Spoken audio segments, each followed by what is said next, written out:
Hey Authority Hackers, welcome to this podcast episode. I'm really excited for this one and I think you will be too, because we are going to be doing something that you guys really enjoy, which is taking real life examples of websites and breaking down how they work. In this episode, we are going to be taking blogs and websites that make more than 7 figures per year in revenue and do not use either affiliate marketing or ads to make money. I think it's particularly interesting in a world where affiliate marketing is becoming increasingly competitive and ads could be taking a bit of a hit if there is a recession, to think about alternative business models. And in general, these are the best kind of websites to give you ideas, make you brainstorm other ways to monetize your website. So I hope you enjoyed this. Let's get started. Hey everyone, welcome back to the Authority Hacker podcast. In today's episode, we're actually going to be basing it off a thread I've done on Twitter. I've been quite active on Twitter lately. I've kind of enjoyed it. I like the quickly writing about the important stuff and not putting all the fluff that you need to post in a blog post. If you want to check it out, you can actually follow me on Twitter at Gail Breton. I tweet 3 times per week, like very big threads and stuff, and the rest of the time is just comments on SEO, etc. But we're not here to talk about my Twitter. We're here to talk about 7 figures authority sites, but most importantly, we're going to be talking about sites that do not monetize with either ads or affiliate. And I think that is quite interesting because in a world where affiliate marketing is becoming more and more competitive, and where if there was a recession coming, which a lot of people are talking about, I can't predict the future, but it's possible. If that was coming, ad rates would most likely take a significant hit. So it's quite interesting to explore other opportunities of sites that monetize without affiliate and without ads, and that are making really good money. We're talking 7 figures for pretty much all the examples we're going to have in that podcast. If you've seen my thread on Twitter, actually, we're going to be talking about different sites. So you should still watch/listen to this podcast because they're actually not the same examples. So if you want more examples of sites that do this, you should stay on. And of course, for this podcast, I am going to be joined by Mark. How's it going, Mark? It's going good. I'm nice and cool right now by the heat wave outside. Okay.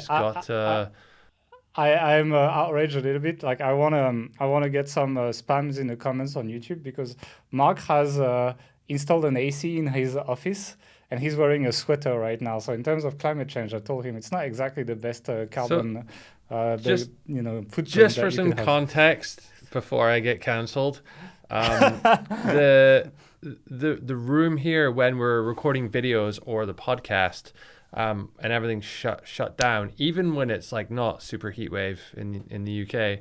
I have a thermometer thing here, and it's over 30 degrees centigrade in the room when everything's closed. So it's kind of hot. So it was quite necessary, and I just got it installed an hour ago, and I'm trying to figure out this temperature settings, and it was too cold, so I put my jumper on, and it's hot outside, and don't hate me.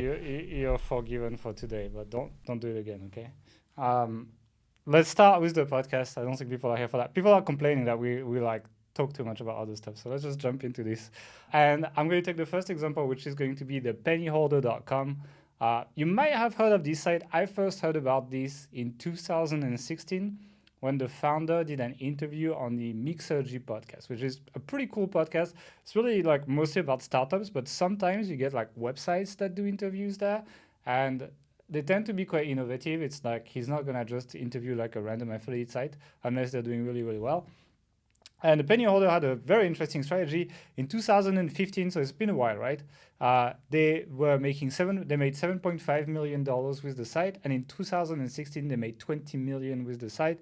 If you check the organic traffic, you will see that it's been a bit of a roller coaster with the core updates. So they went up since that interview, and they went back down to now they're a little bit higher than they were at the time of the interview when they claimed to be making $20 million in terms of organic traffic. But organic traffic is not the only way these guys were making money. Actually, it's quite interesting the way they were monetizing, and I think that's what we should be focusing on right now on this site. These guys were doing kind of old school native advertising. So they were contacting brands. In the podcast, he gave the example of Swagbucks, for example. So these are surveys for making money, etc. They're a personal finance site. So it kind of makes sense that they work with these kind of websites.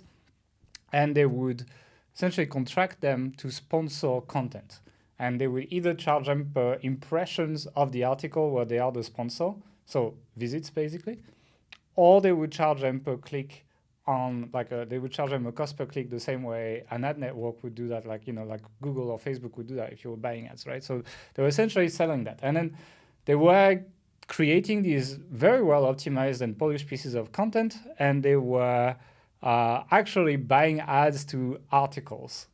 But you've got to consider that this was 2016, which means Facebook ads, for example, were a lot cheaper than they are today, which questions a little bit the business model, i.e., like the profitability of this compared to what they must have been back then, right? But I went digging, right? I was like, okay, are they still running the same way? Are they still doing the same stuff, etc.? And they actually are. If you go in the Facebook ads library, so actually all Facebook ads are public. You can Google like Facebook ads library. Make sure you cut your ad blocker, otherwise it doesn't work. And you can put pretty much any Facebook page, and you will see all the ads they're running and when they launched the ads. And the last ads I saw were launched this month, pretty much, or last month or something. But like very recently, it worked very much on the same model where the ads are promoting articles. What was interesting is that actually the articles that they were promoting with the ads were not on their main domain. They actually made a subdomain called partners.thepennyholder.com where they run their landing pages for paid ads. And then thepennyholder.com actually runs their like organic traffic type stuff. And you see the layout is a bit different. They run lots of ads because we can see how many fans they have on their Facebook page and Instagram page, which when you run ads, you tend to gain fans, people like your page, etc. And they have 6.5 million fans on YouTube, on Facebook, and they have 195K on Instagram. So it seems like they advertise quite a lot more on Facebook, but it's quite a lot, and it's quite interesting to see that. And when you open the article, so for example, one article that I found from their ads was, when money is tight, these 7 resources will help nearly everyone, right? And it's quite interesting because the layout, and we'll put some screencast over this so that you guys can see, but it's bare bones. They removed the navigation on top. People can't click on menu items or anything like that, so you can't escape, unlike the main site. There is no sidebar, there's no nothing, it's just the content. It's just like a headline, a featured image, and some centered content, very narrow, so it's very easy to read with big text. And each item is a sponsored item. So for example, one is get to play bingo, and they promote a company called Bingo Cash, right? And then after that, it's like they promote some like loan company in the second item, and then they promote a credit card company in the third one, etc. So I guess, they charge a rate to like all these companies one by one. So like this article charges like 6 companies per impressions or per click, or maybe they changed their business model. But they still seem to be making a profit doing this because they're actively running ads to these, creating new ads. And it's quite interesting the way the ads work, because it looks like, the way the Mashable Facebook page runs, right? It's like a single line trying to be a bit like a punchline, and then just the link to the article, and as if it was an organic share. They're not trying to be very specific. And again, there's very little like related posts, etc. at the bottom. It's just that. So it is quite interesting because, many times we get that question of like, oh, can I run paid ads for affiliate marketing? Like lots of people, they can't be bothered to wait for their site to rank. They can't be bothered to compete or anything. They just wish they could just trade money for content. Usually my answer is like, you're very, very, very unlikely to be successful unless the offer pays a lot of money. But these guys are making it work. They're making it work not by signing up on an affiliate network's offer, though. They're making it work by shaking hands, charging custom rates, charging more, and building a brand that that allows themselves to charge more as well with the brands they work with. Because a company like Swagbucks, for example, or these kind of like loan companies, etc., they can't go on Google and buy ads. Like the ad companies block them, but they don't block the penny holder. So they kind of act as a gateway for companies that would not necessarily be allowed to directly advertise on these ad networks, and they walk around by spinning content that is allowed to be advertised, and they capture lots of money for these very lucrative companies. So it's a very, very, very, very interesting spin on building an authority site. And it works both for SEO and for PPC. I don't know what you think, Mark, but I think it's one of my favorite examples of like a unique way of running your site. It's very clever how they're doing it. Do you think, are there any other industries at the top of your mind that would work in? Yeah, maybe like sexual stuff. Like I'm not talking like porn sites. I'm talking like tantra shit, like stuff that like people would classify as like semi-health, but also would not be allowed on ad networks. So like I think of some people that I mentioned, like people were commenting, oh, you mentioned someone in this Tentra niche or something about, and we went to this mastermind and this couple was running this company, and they're trying to run a legitimate company around that topic, but they're unable to run Facebook ads and retargeting, etc. And I think like a site that would spin things as like health topics, but like kind of like like soft health topics, and then kind of include these things in there, could probably charge these kind of companies these things. Maybe CBD as well would be a good niche for that. Like again, like if you had a pseudo health site that was soft enough to be accepted in ads, like 5 remedies for headaches, and then you just throw CBD in there, like you might be able to spin that up and essentially throw these ads to these companies that can advertise crypto. I guess is also one. I guess if you do like. I guess these penny holder guys, they could do a lot of crypto stuff as well, like crypto exchanges, etc. Would probably pay them lots of money because they're limited in where they can advertise. So I think this spin works really well in industries like when you can be that spin doctor or take this stuff that is forbidden and put it on these ad networks anyway. It's almost like they're taking the like influencer approach to promotion, but within an SEO framework. Yeah, SEO and PPC, they still do ads. I think it's a significant part of what they do. But I mean, the site still gets like I can't remember, like 700K visits per month, something like the SEO is making them good money, especially if they charge high rates. And the thing as well, I remember in the podcast, is they charge monthly for this, so they can just write one really cool, basically landing page / blog post and keep advertising it forever. Like 7 things to do when money is tight. Like you can advertise this forever, and so if they charge like a CPM, like per 1,000 visits or something, they charge the advertiser or something, they can really just have these ongoing ad campaigns / SEO campaigns that give them recurring revenue as well, and I can see how they're just trying to spin winners and just keep them going as long as they can, and maybe like have a cycle of landing pages. But it's very, very interesting. I think it's a company worth studying. What is interesting as well is they block you if you're in Europe.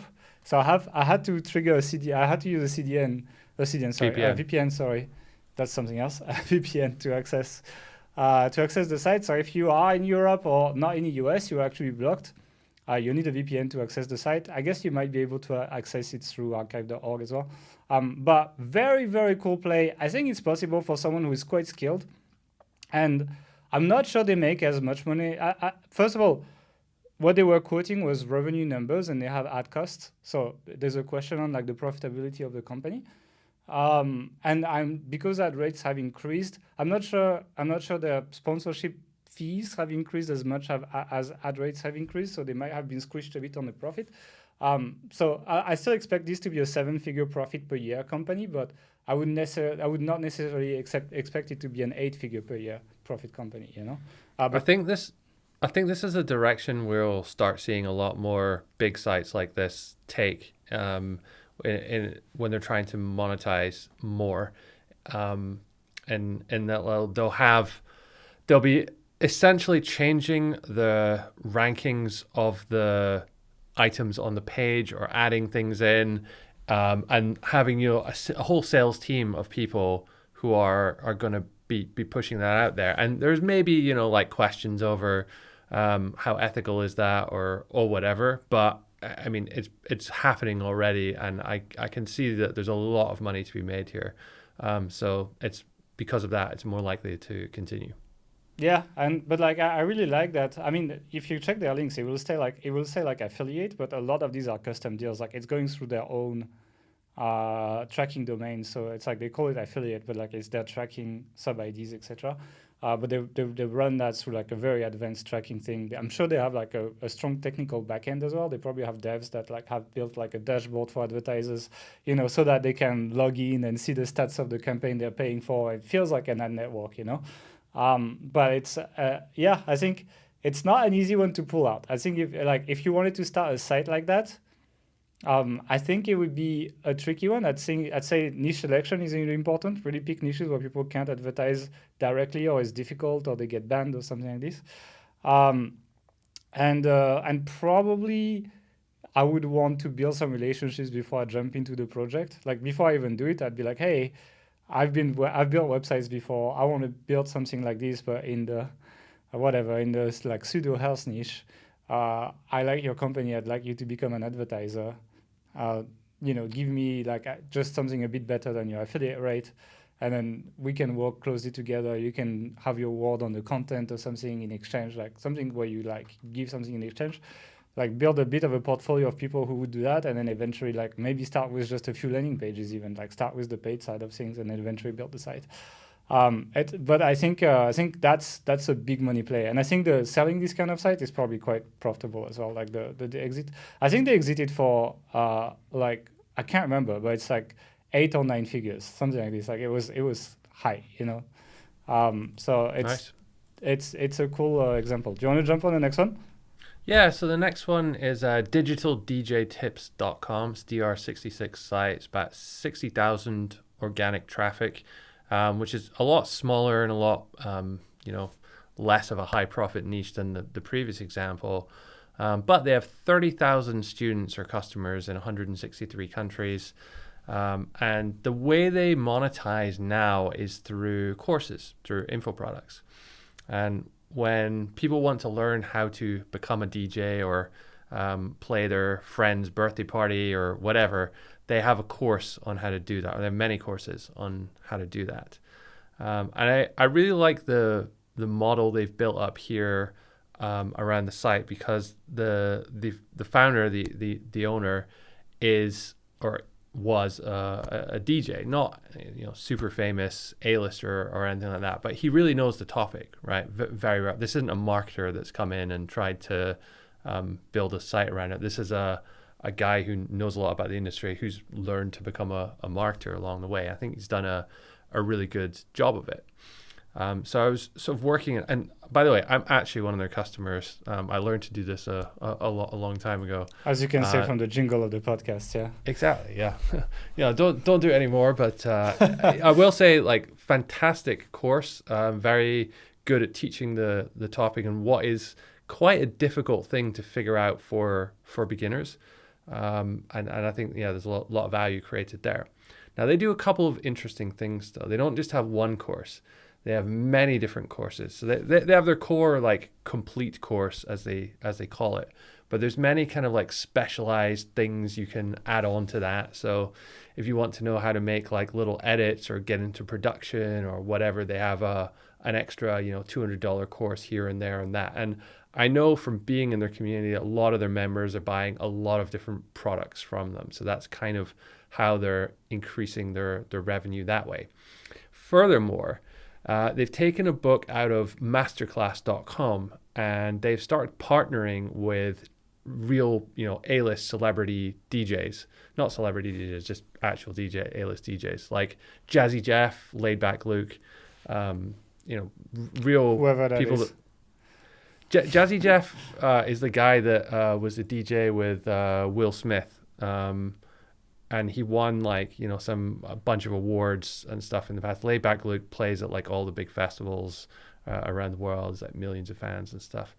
So they've actually come and produced courses, and they have some kind of rev share model. I don't know exactly what it is, but the benefit here is that you get access to these DJs' social networks, right? When they're selling the courses, they're promoting it and doing all sorts of ads and promotion to the existing network of millions of people in some cases. So that gives you a big chance to sell a lot of courses to a lot of people.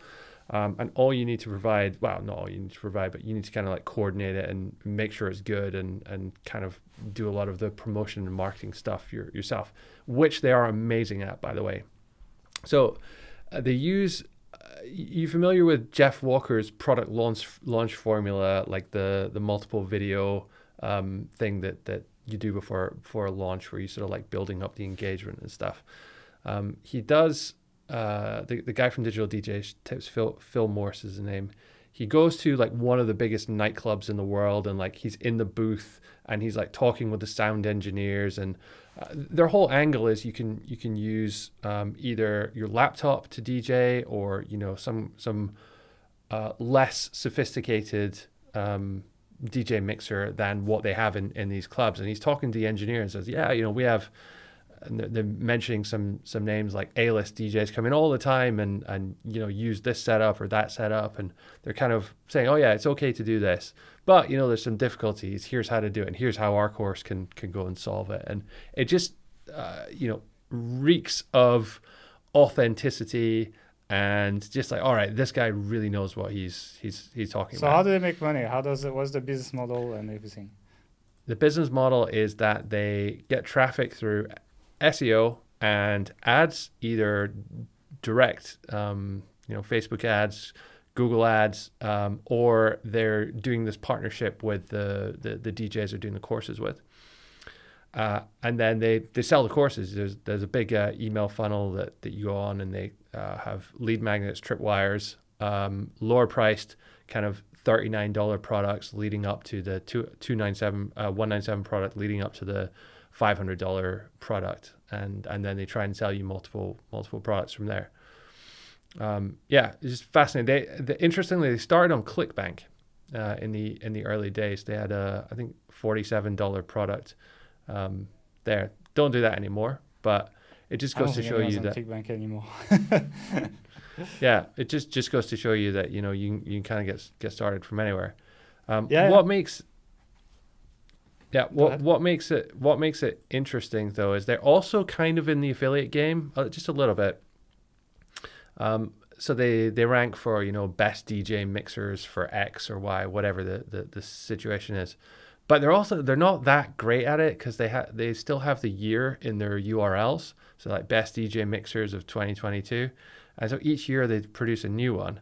Whereas they should, I think, remove that date from the URL and just update the article. So all of the links, build up over multiple years to one page. And I think they would do a little bit better if they Should if we they did that. contact them maybe? I don't want to be those guys that's like, hey, you should totally do this. And it's like, sounds like you're trying to sell something. But if you're an SEO agency, that's maybe an in you can get with them if you want to do some work for them. But I kind of had a question for you on this. So given how embedded they are in this community, in this industry, do you think it's realistic that someone who's not a DJ with 20 years experience and loads of friends in the industry could come in and build a site around this and compete with them? Yeah, it is. So the thing is, like, these guys are like really, really good, and it would take years for someone to catch up on their level. But the way people make purchase decisions is not like, it's, there's in economy, there's this perfect market theory where like every agent knows about everything in the market and it's perfectly transparent and you can make the perfect purchase decision. Well, the way people make purchase decisions in real life is really not like that. It's actually based on access. Someone who's a beginner doesn't know who is big and not big in the industry. And if you can catch them before they know this guy, you can probably sell your product. So it's like the same way like a lot of like influencers sell like overpriced products that you can find for half the price on Amazon, for example. Like that's that first access to people who have a need before they actually evaluate the market. And many people make purchase decisions without evaluating the market, just on like emotions and something. I guess it depends on the price. I saw it's a few $100 for the course.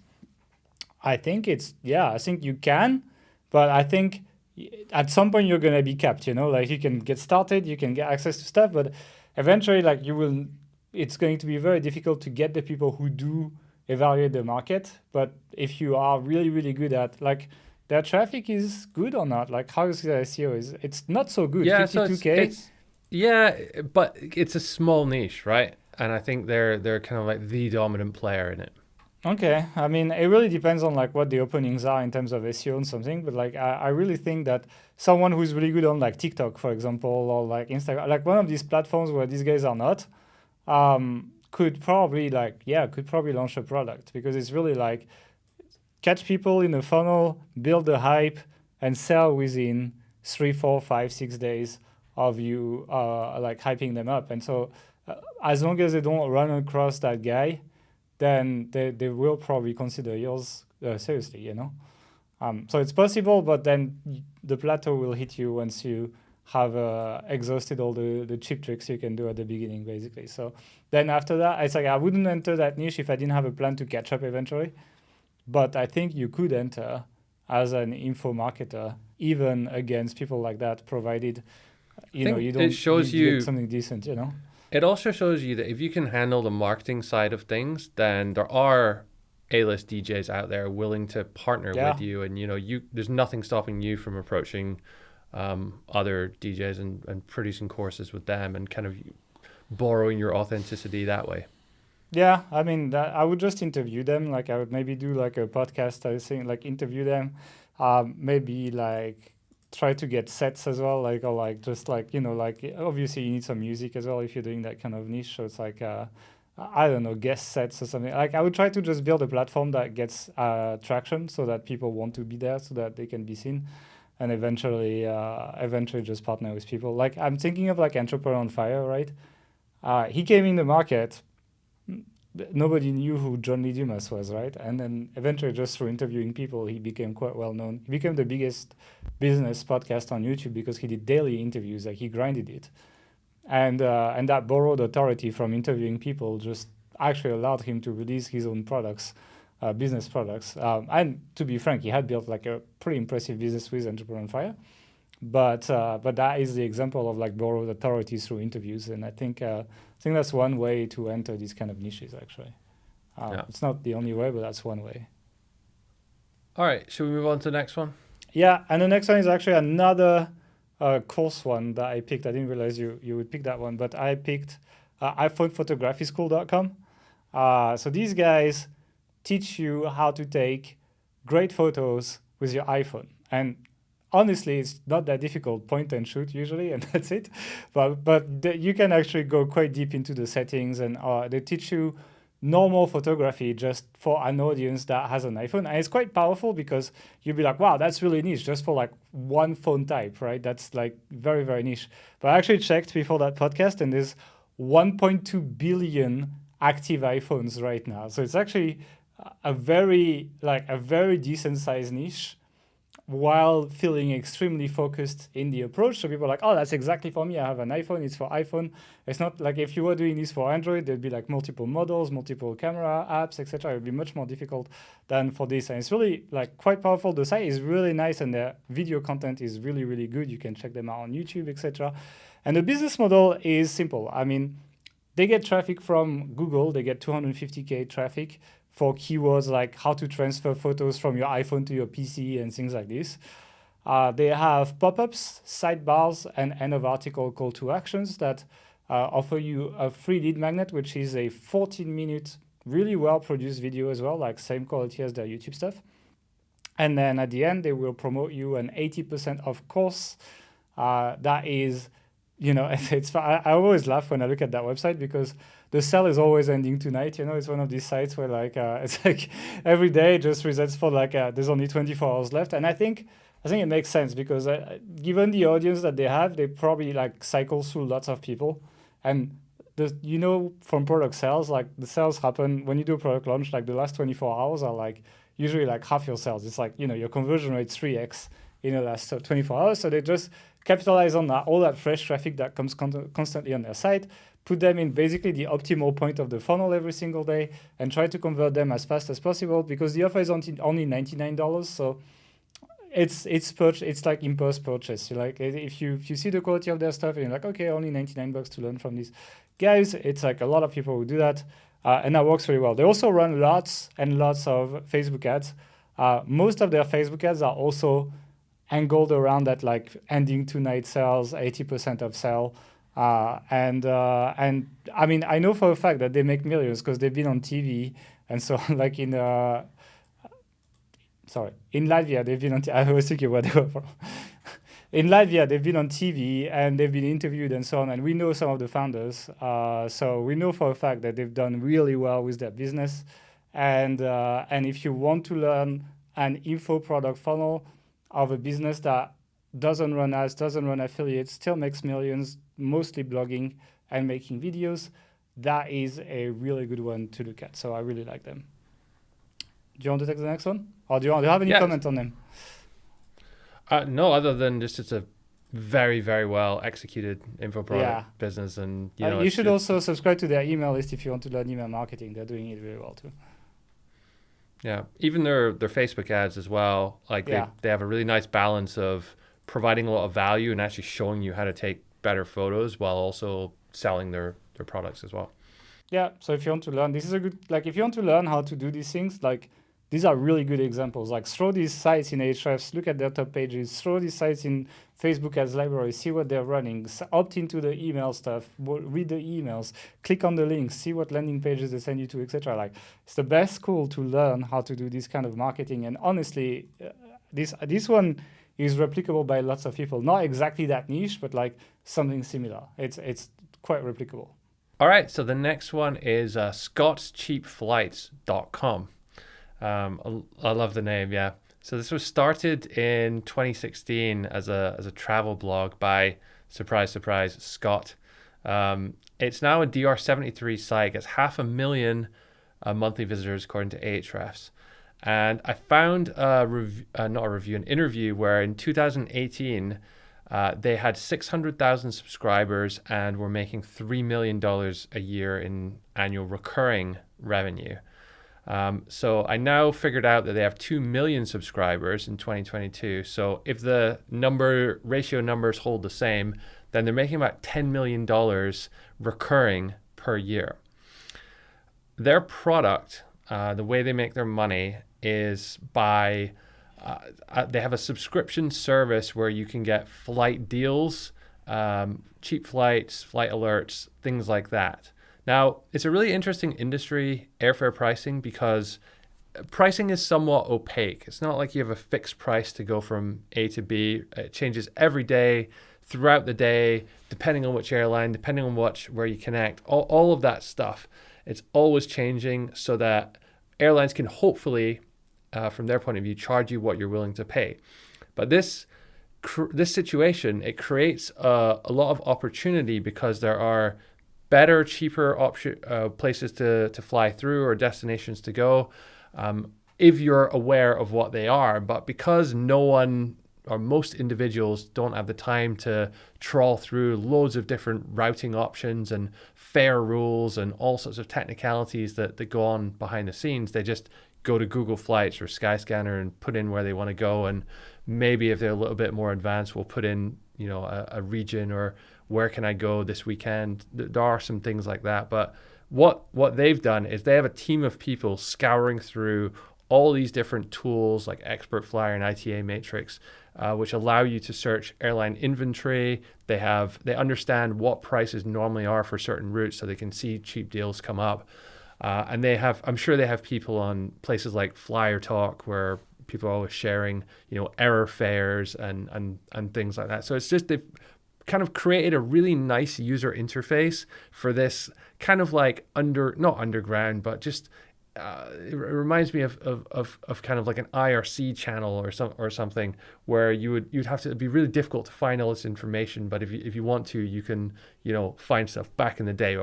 What they've done now is they've made a really nice user interface. You can just pay an annual fee, become a member, put in where you want to fly to or where you're based, and they'll send you deals that are relevant to you according to your criteria. And by Scott's own admission, what they do isn't particularly complex. In one of his interviews, he says that it's 5% kind of proprietary knowledge and process, but 95% is just legwork from their team. Every day searching for opportunities and bringing them to you. So yeah, how much money they make? Ton of money. 10 million, and that's all recurring revenue as well, which is just insane. But what really interests me with this site is that they're not particularly high authority. Like DR73 for the travel niche is not insane. Like it's good, but they're against TripAdvisor, they're against like Agoda, Expedia, Like it's not easy to make your spot, and they're doing well with SEO traffic. They're punching above their weight. They're ranking for how to find cheap flights. Like that is a really high value keyword. business class versus first class. They have some info stuff like, can you bring food on a plane? Cheapest places to fly in Europe. That's actually very high How to value find one. cheap flights as well. They rank number one, etc. Like it's really good. So it's Yeah. like I think it's And a really like if you want to learn SEO, same like put this on your watch list because these guys are killing it with content, and it's very very impressive in such a competitive niche as a DR73 site to get this much traffic, and I'm sure it brings lots and lots of subscribers to them. Another thing that was interesting that you didn't note in their business model is that there is a paid newsletter that people pay for, but there's also a free tier to their newsletter, and I signed up for it. And they actually run a bunch of sponsorships on these as well. So they monetize you as a subscriber, even on the free tier. So their blog content gets them free subscribers mostly, I'm sure. Like people don't just sign up right away. But these people are monetized. And if you upgrade, which there is a call to action for that in every single email, you make them even more money. So the funnel is really, really tight as well. Like that acquisition through content, to free subscriber, you give them really good value, like it's made for it, it's just like a worse version of the paid thing, and then you're monetized anyway, like and ads on emails, they're expensive, like it's some of the most expensive ads you can buy, actually it costs a lot. And then on top of that, they just upsell people through all these daily emails they send. So they send lots of emails to their list that they want these emails, they open them, and at the same time they upsell them through that. So it's really, really, really tight the way it's built, and I find like this plus their SEO is a really, really cool company to look at. And if you want an example of like a successful newsletter company, that is it, like that's the perfect model right here. I think they also have a couple of really interesting link building tactics which they've been deploying. So, have you ever played Wordle? Yes, I have actually. Yeah. Okay. So I haven't. What is it? So it's basically like I think it's 6 letters. The New York Times runs this, right? So it's like 6 or 7 letters. And you just you have to type the word you think is going to be. And then if you guessed a letter that is in the word, it shows in green. If you guessed a letter that at the right place, and then if it's not at the right place, but the letter is in the word, it's in yellow. And then if it's not in the word, it's in gray. So, and you only have like 5 tries or something, like 1, 2, 3, 6, I'm seeing. So you can try 6 times. So you need to be thinking quite a lot. You need to use like common use letters in your first tries and so on. Like you can build tactics around this. It's cool, basically. It's a highly addictive kind of words guessing game kind of thing, letter guessing game, whatever. So what they've done is they've created Airportal. Okay. Instead of Wordle, Airportal. Okay, I'm not sure. I'm not a fan of the name. Yeah. So you know how airports have these 3-letter codes like JFK and all that. Well, they've basically made Wordle but with 3 letters for airport codes, and yeah, they got a bunch of links from it, from like Time Out, Traveler, Yahoo. I don't know, the Tagesspiegel, the German newspaper. I probably butchered that pronunciation, but very, very simple tool. Probably cost a couple K to make or something, but like almost 200 tier 1 links from there. So I really like these kind of like small tools as a way of getting these links. Yeah. I mean, I think I wouldn't do this now because I think the hype for Wordle was like a few months ago. Like they surf on the hype, right? And it's like if you did that today, you'd probably get 5 links and you'd be a bit disappointed. Yeah. So it's like, but like if they did it at the right time, which it seems like they did, given the leaks that they got, very, very smart. Like it's a very good example of like news jacking, trend jacking, for link building actually. So I like it. Anything else to say about them? Nope. Okay, so let's jump onto the last one. The last one is going to be the first podcast I've done for Authority Hacker as well. Like the first ever episode, I interviewed the founder of Nerd Fitness, which is a fitness blog for sci-fi. Like initially it was very much Star Wars themed, but now they kind of expanded on that. But it's for nerds basically. So it's like, like when they do a workout plan for you, you have to choose your class, you get some XP, you level up. They have a member area with that kind of stuff. There's a free and a paid level, etc.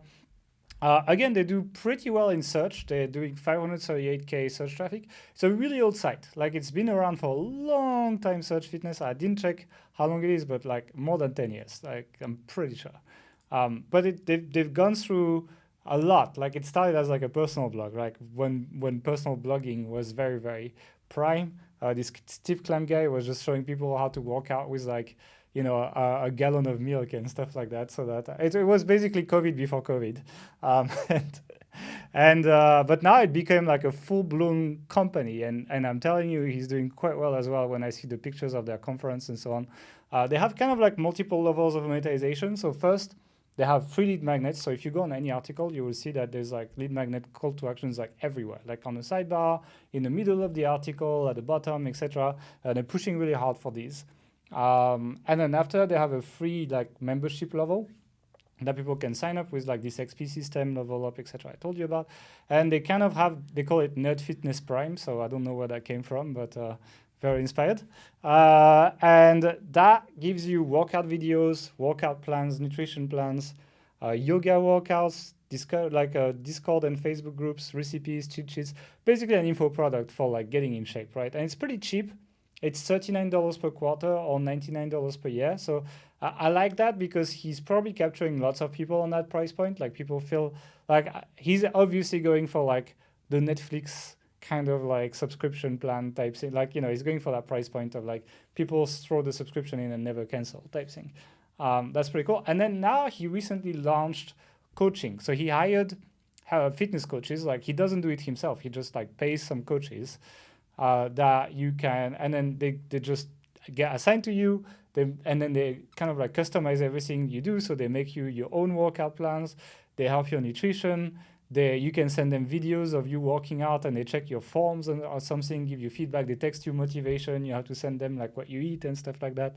All of that, right? And he made this a $197 per month subscription. And they're pushing this really hard on the side, which tells me, I don't know their numbers, but it tells me they're probably doing quite well with this. It's quite smart together with the $99 a year type thing. Like you can see how like people can distribute themselves across the multiple levels of fitness. But overall, like again, this is run very, very much like a proper product company. They don't run affiliates. They just capture your email, send you quality content, upsell you to the cheap subscription, and upsell you to the coaching. They actually have a quiz for the coaching as well, so you can put what you're interested in, and they match you with the right coach. And they show you the picture of the coach, etc., so that you kind of invest yourself in that before you actually buy and so on. Again, that level of company achievable by most people listening to this podcast. And this is, I like a lot what they're doing. They're not like they've been stagnant in SEO for a while, but they're doing good. Like 530K traffic is kind of decent, especially given how well monetized the site is. So overall, I am pretty impressed with that site. I'm pretty impressed with where they took it, given that they just started as like a random blog without any direction. So that's pretty much it. Anything you want to say on them? No. Yeah. Okay. Well, that was the 5 examples of sites that make millions per year. Do not use affiliate. Do not use ads. I hope we delivered on that promise. And you want to say something? So we're running a link building survey at the moment where we're basically doing a huge article on Authority Hacker. We're going to collect a load of data on how people are link building trends in 2022 and beyond. So we'd really like your guys' help if you have a couple minutes to spare, just to fill it in quickly. So there'll be a link at the in the show notes, or can we make some kind of URL for that? I don't know, authorityhacker.com/survey. If you just go there, that will redirect you to the survey form, and you can fill it in there. And for a lucky person who we pick out randomly who fills in the survey, you can also win a free consultation with Gail and myself. So if you want us to help you with your SEO or anything else, then you can win that as well. Someone on the Facebook group for Authority Hacker Pro suggested 30 minutes of how's it going, Mark, for the If you want to ask me how it's going for 30 minutes, I will tell you we'll post exactly it on how YouTube it's going. as well. That's not a problem. We'll post that on YouTube as well if someone goes for that. Anyway, thank you for listening to the podcast. Please don't forget to subscribe, like if you're on YouTube, comment if you're on YouTube. It really helps us. If you enjoy these kind of more actionable podcasts, let us know. I am doing threads on Twitter that are in the same vibe of that podcast. This is actually inspired by one of them. So if you want to check that out, go on @GailBreton, pretty easy. And I'll see you there. Thank you for listening, and we'll see you in 2 weeks. Bye.